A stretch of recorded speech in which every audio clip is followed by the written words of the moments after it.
जब कोल खदान के मुद्दे पे संसद में बहस चल रही थी, श्री रामविलास पासवान जी द्वारा दिए गए भाषण आज बहुत तेजी से वायरल हो रहे हैं। और जो 250 साल तक हमारे पास में कोयला की कभी कमी होने वाली नहीं है।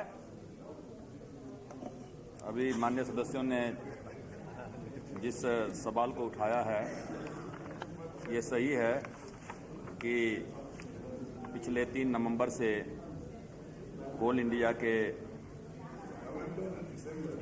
3 दिसंबर से कोल इंडिया के अधिकांश मजदूर, ये सही नहीं है कि 100% हमारे प्राप्त जानकारी के मुताबिक, आज के जानकारी के मुताबिक 50% जो, अब चलिए आप mister Sunil Khan, why are you arguing 50 और 60%?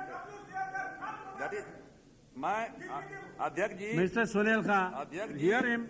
मंत्री मैं हूं, जवाब मैं दे रहा हूं। Yes. मेरे पास में I am allowed you to information mill reply. जाता पता नहीं। मैं सिंगरौली में नॉर्मल है, सिंगरौली में बिल्कुल नॉर्मल काम चल रहा है, लेकिन मैं उस पर नहीं जा रहा हूं कि कितने % लोग, कितने मजदूर हड़ताल पर हैं, नहीं हड़ताल पर हैं। मेन चीज है डिमांड है, तो उस संबंध में आप सोचिए ना। इसलिए मैंने कहा बिलासपुर में है 65% लोग काम पर हैं। मेरी बातचीत क्या कहते हैं, मेरी बातचीत सर, मैं ये कहना चाह रहा हूं कि जहां तक मजदूर का सवाल है, ये जग जाहिर है कि रामविलास पासवान बदनाम है मजदूरों के हित के लिए। मेरे ऊपर में कभी चार्ज नहीं लगता है कि मैंने प्लीज जो भी हो, कुछ लोग मान लेते हैं, कुछ लोग बदनाम करते हैं। तो इसलिए जहां तक मजदूर का सवाल है, और वो भी कोयला खान में काम करने वाले मजदूर, जिसमें 60-70% शेड्यूल कास्ट, शेड्यूल ट्राइब्स के लोग हैं, खदान में काम करते हैं, और रामविलास पासवान कोल मिनिस्टर है। और जितनी सहानुभूति आपको है, उतनी सहानुभूति मुझको भी है। और इसलिए जब जिसी दिन मैंने कोल मंत्रालय का पदभार संभाला, मैंने उसी दिन घोषणा किया, और 2 चीज का मैंने घोषणा किया। पहला घोषणा किया कि कोल इंडिया का प्राइवेटाइजेशन नहीं होगा। दूसरा, प्लीज पहले सुन लीजिए ना, कोल इंडिया का प्राइवेटाइजेशन नहीं होगा। दूसरी बात हमने कहा कि रिट्रेंचमेंट नहीं होगा। यहाँ सारे के सारे मेंबर ऑफ पार्लियामेंट बैठे हुए हैं, स्टैंडिंग कमेटी बनी हुई है। जो आप जिस बिल की बात कहते हैं, नेशनलाइजेशन बिल 2000, और जिस स्टैंडिंग कमेटी के मेंबर वासुदेव आचार्य जी हैं, please here, please mister Vasudev Acharya, sir please mister Acharya, let him complete. तो और जिसके क्या कहते हैं, जिसके संतोष मोहन देव जी जो है चेयरमैन हैं, और सारे के सारे कमिटी आपने रिकमेंड करके भेजा है कि नेशनलाइजेशन बिल को क्या कहते हैं कि कंसीडर के लिए रखा जाए, और मैं समर्थन करता हूं। प्लीज, तो इसलिए सर मैं कहना चाहता हूं कि बिल पेश हुआ 2000 में, और नेशनलाइजेशन अमेंडमेंट बिल, वो उसका मतलब इतना ही है कि हमारे पास में, और वो बिल अभी सरकार ने उस पर कोई निर्णय भी नहीं लिया है। इस बार के पार्लियामेंट के सेशन में हम लेने भी नहीं जा रहे हैं।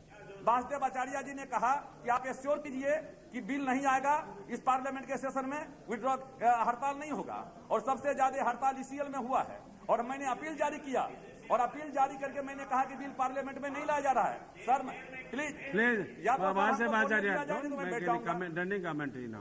मैं सर, वो बिल का मतलब क्या है, हमारे यहाँ कुल मिलाकर के 89 बिलियन कोल जो हैं वो प्रूव्ड हैं, जो रिजर्व हैं, और 400 बिलियन जो हमारा कोल है जो एस्टिमेटेड है, और जो 250 साल तक हमारे पास में कोयला की कभी कमी होने वाली नहीं है, जो प्राप्त हमारा जानकारी के मुताबिक है।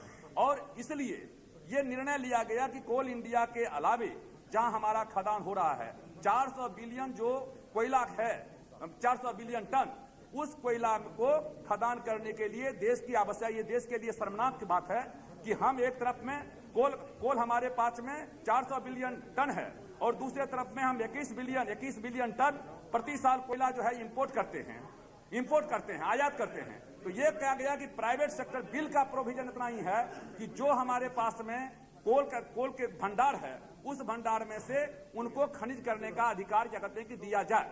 जिनका ट्रेड यूनियन के लोग, हर ट्रेड यूनियन के लोग उनका विरोध कर रहे हैं। सरकार की मानसा है, सरकार का कहना है कि जब एक तरफ में हमारे पास में कोयला का अपार भंडार है, और दूसरे तरफ में कोल इंडिया इस पोजीशन में नहीं है, कि उसको खदान कर सके और प्रोडक्शन को उस लेवल पर ला सके जितने लेवल पर हमारा जो पावर सेक्टर की जरूरत है या भविष्य में जरूरत पड़ने वाली है, तो फिर हम प्राइवेट वाले को भी कोल इंडिया से बाहर का जो हमारा एरिया है उसमें से कुछ खदान को हम उनको अनुमति दें खदान करने का। ये बिल का प्रावधान है जिसके लिए विरोध हो रहा है। हमसे ट्रेड यूनियन के लोगों ने बातचीत किया।